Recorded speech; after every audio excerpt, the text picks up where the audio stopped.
महाराज जी, प्रश्न एक ये था छोटा सा कि आप अपने प्रवचनों में बताते हैं कि अगर कोई मतलब कहता है कि हमको ये कष्ट है, तो आप कहते हो कि पूर्व जन्म के कारण ये कष्ट आपको भी हो रहा है। आज मैं आपका प्रवचन सुन रहा था, मैं आया तो मैं आपके प्रवचन सुनता रहता हूँ, बहुत अच्छा लगता है और उससे मुझे बड़ा इंस्पिरेशन भी मिलता है। आज लेकिन सर मेरा कुछ पता नहीं, सौभाग्य था दुर्भाग्य था, आज आपने 1 घंटा नरक पे ही बोला। तो मैं बैठा हुआ था तो मैं सोच रहा था कि आज मेरा कौन सा दिन था कि मैं आया और महाराज जी नरक पे ही बोल रहे हैं। असल बात क्या है कि क्रम चल रहा है। अभी कल तक चला था अन्य लोगों का नीचे के, और फिर परसों चला था ऊपर के लोगों का, और आज प्रश्न हुआ नर्क का। तो नर्क का चल रहा था, अब उसे दुर्भाग्य न समझ के अपने को ये देखना है कि हम में वो आचरण तो नहीं जिससे नर्क जाते हैं। तो एक उसी में एक सवाल मेरे मन में आ गया था, वहीं बैठे बैठे आया था। महाराज जी अगर आपकी आज्ञा हो तो पूछूं मैं।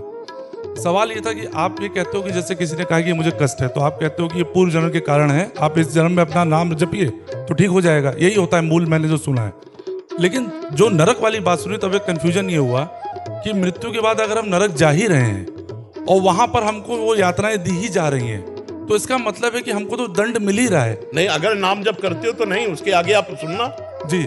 अगर आज का सुना है, अगर आप कल कृपा करके रुको, तो परीक्षित जी यही प्रश्न करते हैं कि किसी न किसी व्यक्ति से शुभ और अशुभ कर्म बनी जाता है परमहंस जी से, तो क्या सबको नरक जाना पड़ता है?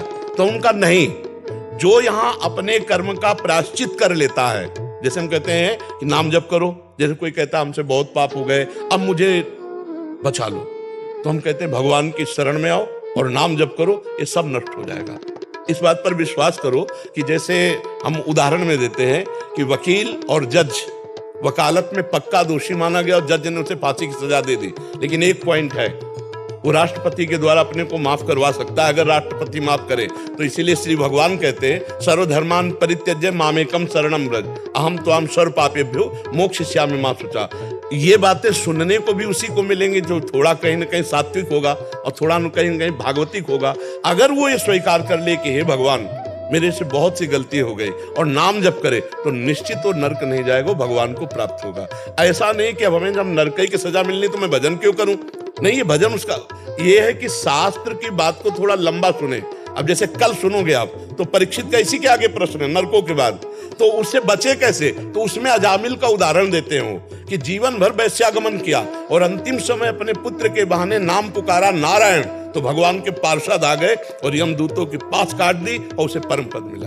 आप समझ पा रहे? तो महाराज जी तब तो एक चीज तो ठीक होगी, कम से कम अगला सवाल जो मैंने आपसे पूछा वो परीक्षित जी का भी अगला सवाल था जी। तो एक संयोग का सवाल, मैं सही ट्रैक पे हूँ। हाँ बिल्कुल, परीक्षित जी का सवाल पूछ रहा हूं तो सही ट्रैक पे हूं। अच्छा, परीक्षित का मतलब समझते हो? वो चक्रवर्ती राजा है, वो प्रजा के कोई भी संशय को वो अपने में लाकर पूछ रहे हैं कि आगे आप परमहंस बोल रहे हो, आगे कोई प्रजा हमारी प्रश्न करे तो हम उस प्रश्न को पहले करके आप जैसे महापुरुष से उत्तर निकलवा लेते हैं। तो वो पहले से ही लिखा हुआ है, जैसे आपके मन में प्रश्न आया ना, ऐसे परीक्षित जी ने प्रश्न किया। तो अच्छा, कहीं ना कहीं आप भगवान के हो, कहीं ना कहीं धर्म का आश्रय लिए हो, नहीं यहाँ काहे को आते, तो आपकी भी गति चलेगी तो धर्म की तरफ ही, ऐसा तो नहीं कि अधर्म की तरफ चलेगी। हाँ जरूर एक अलग स्वभाव होता है, एक होता है अंधविश्वास करके मान करके चल लेना, और एक होता है थोड़ा ठोक बजा करके देखना। तो वो थोड़ा बुद्धि प्रदान होता है और वो थोड़ा हृदय प्रदान होता है। बस दिन है तो दिन है, रात है तो रात है, ये होती पूर्ण शरणागति। और एक जो बुद्धि प्रदान होता है वो कहता है नहीं जी, ये लाइट का प्रकाश है, रात है, दिन नहीं है, हम देखना चाहेंगे कि सूर्य है कि नहीं। और एक होता है कि भगवान आपने कह दिया, उसे शरणागति कहते हैं। शायद अभी बुद्धि के साथ थोड़ा ज्यादा चल रहा हूँ, हो सकता है कि वो शरणा वाली आ जाओगे वो जब फिसलेगी बुद्धि ना, तो शरण में आ जाएगी, क्योंकि धर्म में है। अधर्ममय बुद्धि तो अधर्म की तरफ भागती, धर्ममय फिसलेगी तो भगवान ही धर्म स्वरूप है, वो भगवान संभाल लेते। आपको सुनते रहते हैं तो बहुत जिज्ञासा। पहले इस बात का समाधान पाइए।